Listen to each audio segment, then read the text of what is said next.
کله چې عمرو بن العاص رضی الله عنه ته پته ولګېده چې د طاعون د بیماري په خلکو کې خوره شو او سمه خوره شو،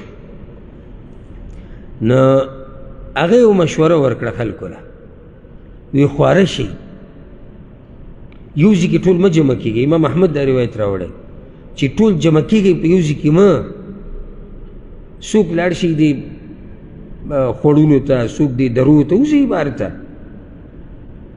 ځکه چې تاسو څومره یو ځای ناستئ نو بیماري ښه په تاسو کې کار کوي. لګیا کم ورځو کې چې کرونا راغلې وه چې کله به چا ته نصیحت وکړو، خصوصا زمونږ د پښتنو ته چې لږ خیال کوئ د ګڼې ګوڼې نه ځان لږ لرې ساتئ. دته یې ګوره ګڼه ګوڼه د دوی په الله د سره ایمان شتي نه. دینداره طبقې به دا ووایي، کومه چې پکې دینداره نه ده هغوی به دا ووایي ښه لکه ته اوس زما نه یېرېږي چې زما نه به بیماري ولګي، دا ستا ورورولي وه، دا ستا دوستي وه، هر طرف ته نه خبره به بل طرف بوځي. ګوره هغه ما تاسو ته ویلي عمر رضی الله عنه هغه زنانه منع کړې وه د څه نه؟ طواف کې وه. بارک الله فیک. او هغه ورته وایي ته به د کور نه راوځې ځکه چې جذام بیماري پرې وه، خلک به وایي نه تنګې. بیماري نقل کېږي د الله په اذن سره، موږ سره دا وایو د الله په اذن سره، ځکه چې ډېرې داسې بیماریانې دي چې هغه نقل کېدی شي او دوه بیماران یو بیمار او یو روغ یو ځای ناست دی، بیماري نه ده نقل شوې ځکه چې الله نه ده غوښتل. خو دا خبره کول د شریعت خلاف نه دي. ګورې چې ته یو سړي ته نصیحت وکړي چې پلانیه ته بیماري کور کې کښېنه، پلانیه افرنجي د باندې ډېر دي نو د خولې ته څه نیسه. که دا د پښتنو ته وي دا غټه جګړه دې بله جوړه کړه. ما ته ووایي چې ماسک لګوه تا باندې افرنجي ډېر دي، نو دې کې څه دي؟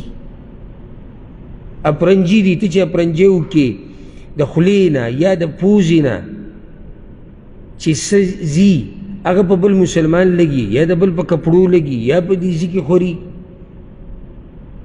ثبت خو یې تا ته نه دي ویلي.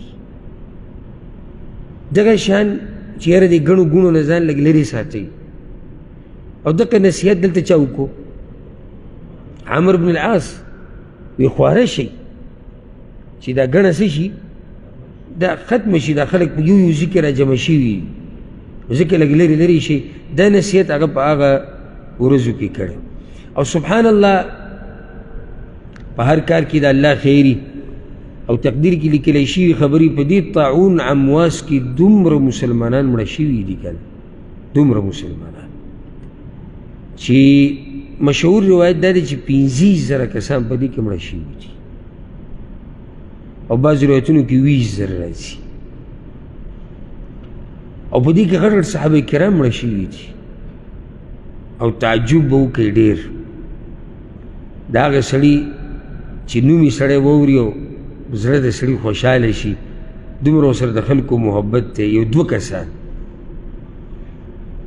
ابو عبیده بن الجراح رضی الله عنه دې کې مړ شوی او دویم معاذ بن جبل رضی الله عنه دیم په طاعون امواس کې مړ شوی او شرحبیل ابن حسنه رضی الله عنه، الفضل ابن العباس عباس رضی الله عنه فضل رسول صلی الله علیه وسلم د ترزوی، سهیل ابن عمرو هم په دې طاعون کې مړ شوی، یزید ابن ابي سفیان رضی الله عنه ابو سفیان زوی یزید هغه هم په دې طاعون امواس کې په هغه وخت کې مړ شوی. نو دا په مسلمانانو یو لویه سخته راغلې وه. یو طرف ته خو د فتوحاتو خوشحالیانې وي چې بعض علاقې مسلمانانو فتح کړي، خو دا یو لوی غم په مسلمانانو راغلی لکه 15,000 کسان مړه کېده یا 20,000 کسانو مرګ یا د هغې نه زیاتې څه ذکر کوي، دا معمولي خبره نه وه. او ډېره د غم پکې څه وه چې مشران صحابه کرام پکې وفات شو. دا یو امتحان راغلی او دا د الله رب العزت امتحانونه دي وخت په وخت یې راولي. ښه یو د فایدو سره یاده کوي د طاعون امواس چې دی یا عمواس دا د قیامت تر راتلو نښه ده. ګورئ صحیح بخاري کې روایت کې دا خبره بیان شوې ده او امام حاکم روایت راوړی د عوف ابن مالک نه. هغه وی عوف ابن مالک رضی الله عنه وی کله چې د عمواس د وبا او طاعون خور شو نو معاذ بن جبل رضی الله عنه دا خبر وکړه. معاذ بن جبل هم پاک صحابه کرامو کې دی چې دی کې وفات شوی دی، او معاذ بن جبل پاک صحابه کرامو کې دی چې الله رب العزت ول ډېر علم ورکړه. هغه دا وی ما د رسول صلی الله علیه وسلم نه اورېدلي دي چې ما ته یو ورځ وی اعدد ستا بین یدی الساعه،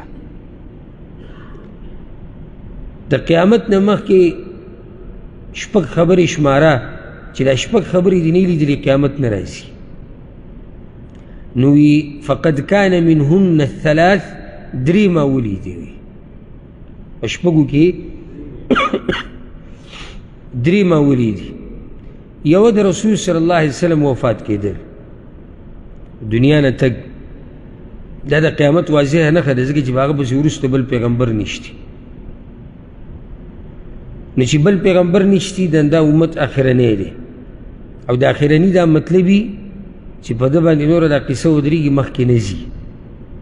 نو په دې امت پسې د دوی ختمېده او قیامت دی. دویم وفتح بیت المقدس، او بیت المقدس فتح کېدل، هغه فتح شو د چا په دور کې؟ د عمر رضی الله عنه په دور کې. وطاعون عمواس، او طاعون عمواس وی د رسول صلی الله علیه وسلم په حدیث کې ذکر کړو. ما ته وی ویلي چې شپږ خبرې شماره، په شپږو کې راته دا درېم ویلي وي او هغه درې ما ولیدي. نو دغه طاعون راتله دا نښه د څه ده؟ د قیامت. اوس سوچ وکړئ چې قیامت به موږ ته څومره رانږدې.